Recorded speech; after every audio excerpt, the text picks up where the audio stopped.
8 months pregnant and in jail with her 20-month-old son, a Sudanese woman faces the death penalty after declaring her faith in Christianity in court and refusing to denounce her religion.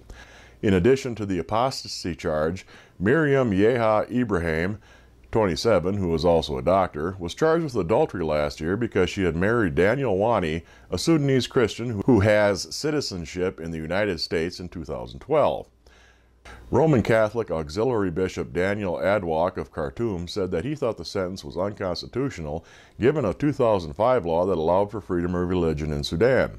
She had openly declared her Christian faith, Adwok said. "I don't think it's right to deny her that freedom." Ahmed Bilal Osman, Sudan's information officer, said other nations in Western Africa and the Middle East have laws against apostasy. In Saudi Arabia and in all the Muslim countries, it is not allowed at all for a Muslim to change his religion, Osman said. The Reverend Mark Akaksian said the most recent change is nothing new since Sudan has always been ruled by Islamic law and Christians have been stripped of their rights in the past.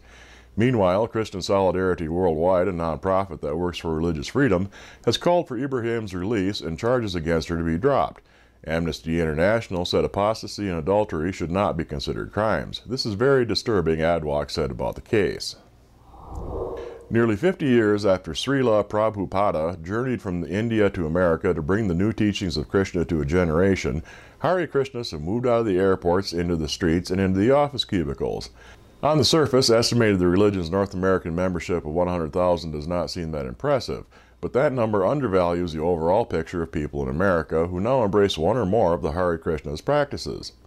With Krishna, which is one of the youngest branches of Hinduism, there is no commitment, just a loose to-do list of daily chanting and meditation, a handful of no-nos as with any religion, and a deity's welcome policy that just has Lord Krishna at the top. The sect's once exotic-sounding core practices of mindfulness and vegetarianism, the very beliefs that had earlier pushed it into cult status, have spread virally. The 20 million people practicing yoga, the 7 million eating vegetarian, and the many thousands lost in meditation in America might not self-identify as Hare Krishna, but they have clearly taken to the culture. After a few generations of disillusionment and religious scandal, almost 1 in 5 Americans identifies as spiritual but not religious. Christianity and Islam still have the numbers, but the Hare Krishna seem to be winning the culture war.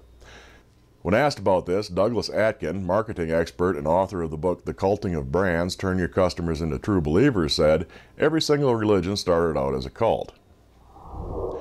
28-year-old Edward Everett and his 23-year-old wife Crystal of Canadian County, Oklahoma, are in jail awaiting trial on charges of child abuse and neglect. Police received a phone call alerting them to a 6-year-old child being held in a locked room with only a bucket for a toilet and an egg crate foam mattress.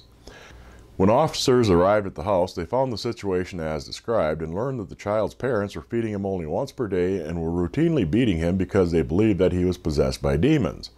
The child was also covered in burn marks inflicted by a cattle prod, which the parents referred to as a whooping stick. Initially, the Everetts told police that the child's wounds were all self-inflicted as a result of his demonic possession. The child in question, as well as his 3 younger siblings, have all been removed by Children's Protective Services.